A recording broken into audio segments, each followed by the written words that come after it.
Hey, hey. Hello and welcome to the Sound Live. I have a special guest today, Kyle Walz.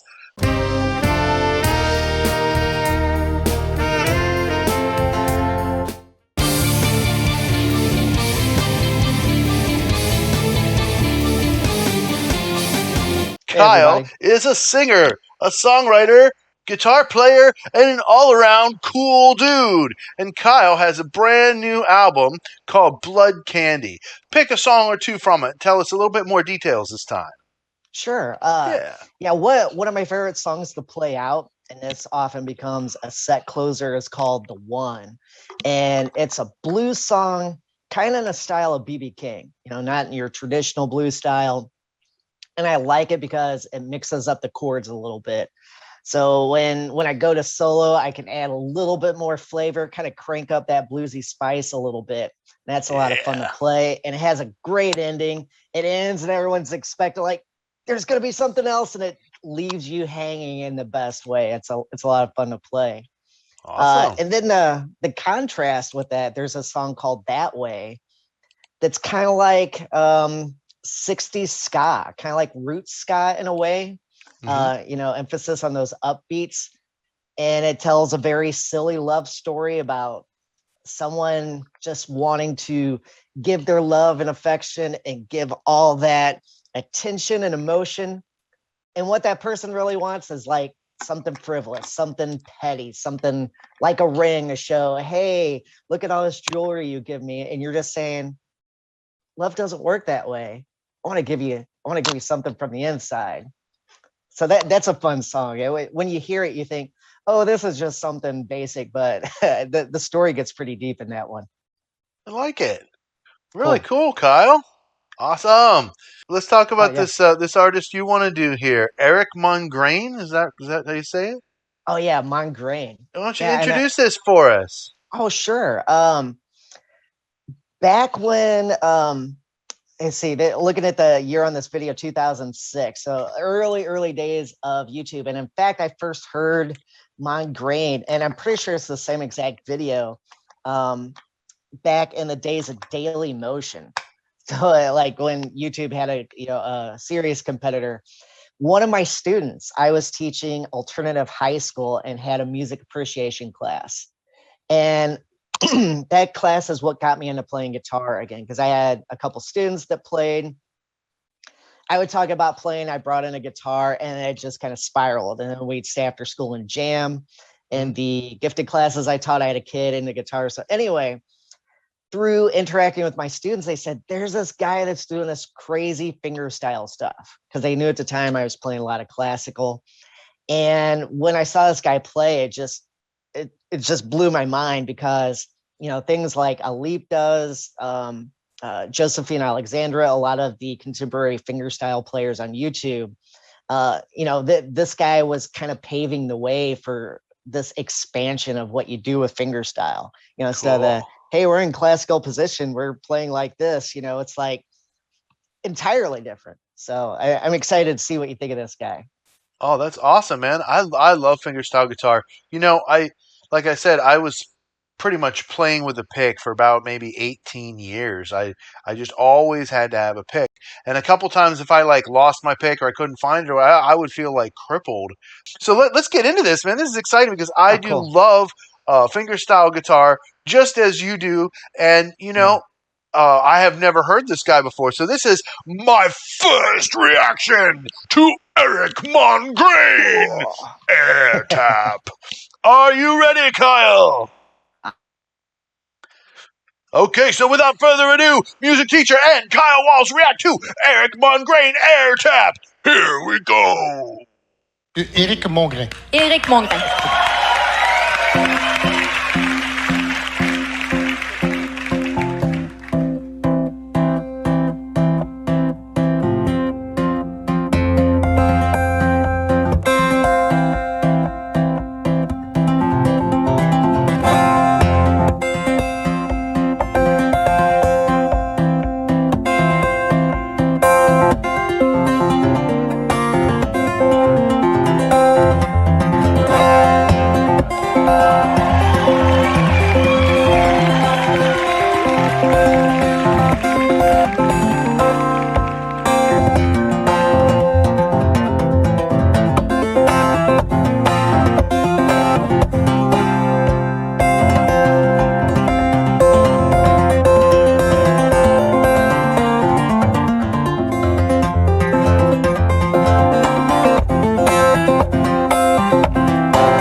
unique. I love it. Yeah. I was thinking, who's the one blind guitar player that will set his guitar in his lap? It's something Healy, I think.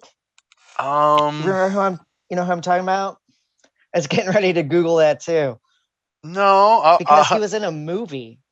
no, because it made me think of that. It's Jeff Healy. Okay. Yeah, and he was in a movie. But anyway, yeah, when I remember when my student showed me this, and when I saw that this guy had a guitar in his lap, I'm like, oh, what can he do with a guitar on his lap? And when he started going, I was like, oh, yeah, he's doing something entirely different. It's the tapping the harmonics, and he's playing it more like a piano, or I guess maybe a harpsichord or something.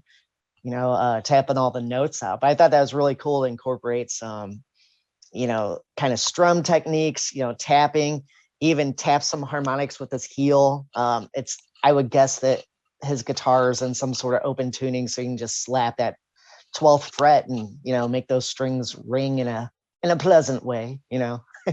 I just loved how the melody of that was in the harmonics. Mm-hmm. At least I'm not going to say every single melody tone was in the harmonics, okay, but the majority of it was, and Yeah.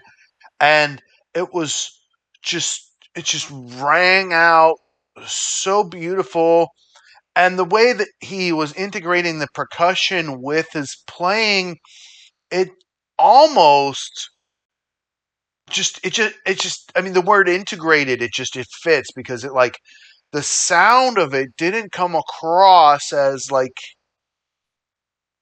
a separate intentional percussion, if that makes sense. It was so Right. well blended that it was just the sound of it was just oh oh Yeah, and it had such a nice rhythm. It had that kind of rolling, like you talk about the melody with the harmonics. The background kind of chordal voice, is almost like a 1 2 3 4 1 2 3 4, kind of just rolling through parts of the scale to give some hints of the chords, and then the harmonics on top, and that kind of galloping kind of feel to the rhythm is really neat. mm-hmm. A real unique way to present something. And besides this video, I don't know if this guy has done a whole lot. I would assume he has. If you're on a show with an audience, you would assume that you'd have a fan base. But that's kind of that's probably a whole other topic. But he created such a full sound. And I'm always amazed at a solo guitar player that makes you feel like you could dance. That's a tall order in my book, because I've seen a lot of people play solo, and of course, you can kind of sway, but to kind of fast dance, that's like a whole different feat. That's really cool. I just that Erik Mongrain was just it was so a different approach in a like not the same but like along the same lines as like the Adam Fulara kind of like Yeah, I really heard a lot of Eddie Van Halen ish like influence in his playing, and I'm not just attributing tapping to Eddie, okay, because lots of people did tapping even at a similar time period.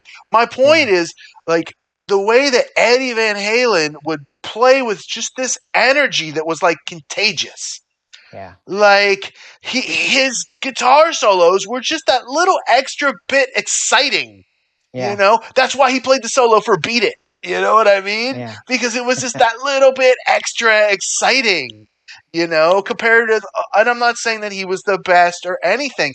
He just had this really special excitement to his sound. That's the best word I can think of to use it, yeah. to explain it. And so you could see it on his face, right? Right. I mean, I guess he was a jerk in real life, but when he was on stage, he was animated like a cartoon, you know? Yeah. And Um, and and when he go to solos, you just see his face light up. right. He'd just smile, and to me, like like a player like Jimi Hendrix or countless other famous players we can name, what makes them so endearing is that aspect of being able to convey your personality through those same 12 notes that everybody else plays. Mm-hmm. You know, and that takes a lot, you know. But you know, that's why we love music. You know, that's why these centuries we keep going back to it and listening and growing and learning. But I was just saying, I felt some of that Eddie Van Halen-ish excitement in that last air tap that we just listened to.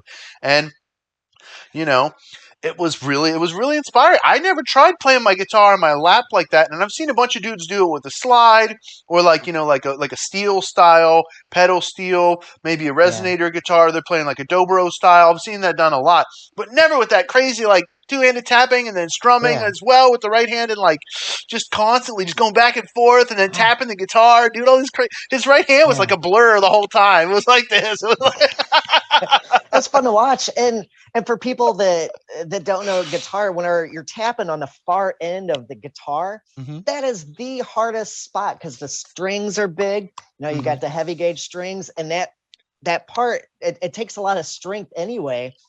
And to tap them like that, you need so much velocity and energy with your fingers to get those notes to ring even.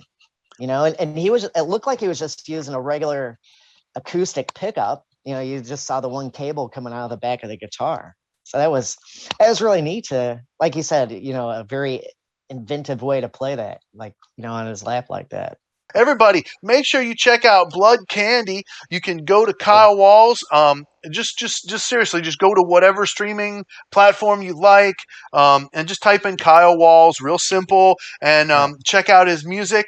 You will be enjoying it. He's a really cool artist, and make sure you go over to YouTube and check out Kyle's channel. I always forget to do the mirroring thing. Go over to YouTube and check out Kyle's channel. You're dancing. Yeah, he does all kinds of great stuff. A lot of stuff with original music. He had a songwriting contest that we talked about earlier. Does a lot of songwriting stuff, a lot of behind the scenes videos about his songs, all that cool stuff at Kyle Walz YouTube channel. And if you want to find him on Instagram, pirate time. Go to Kyle Walz. At Kyle Walz. Instagram. And that's right. Make sure you like, share, and subscribe here, please, and thank you. We really appreciate it. Let's get this stream out to a lot of people. And for me, you can, of course, go to patreon.com/Matthews Music Lesson Studio, where you can support the studio directly, support my efforts to do these reactions, to do the live covers and original songs. If you're interested in music lessons from me, you know, you can get them censored or uncensored, whatever you like. Go to MatthewsMusicLessonStudio.com. This is the place where you can record the music lessons on your device and keep them forever. Then that way you can review them at will. Take the lesson as many times as you want. MatthewsMusicLessonStudio.com. I'll teach you. We can do songwriting. We can do vocals. We can do guitar. We can do ukulele. We can do saxophone. All kinds of really fun stuff. We can even do the electronic wind instrument or the iwi. You can watch me play with my iwi, and I'll teach you how to best play with your iwi on MatthewsMusicLessonStudio.com. And I'll see you guys next time on The Sound Live. Thank you so much, Kyle, for being here with me. Hey, you're welcome, man.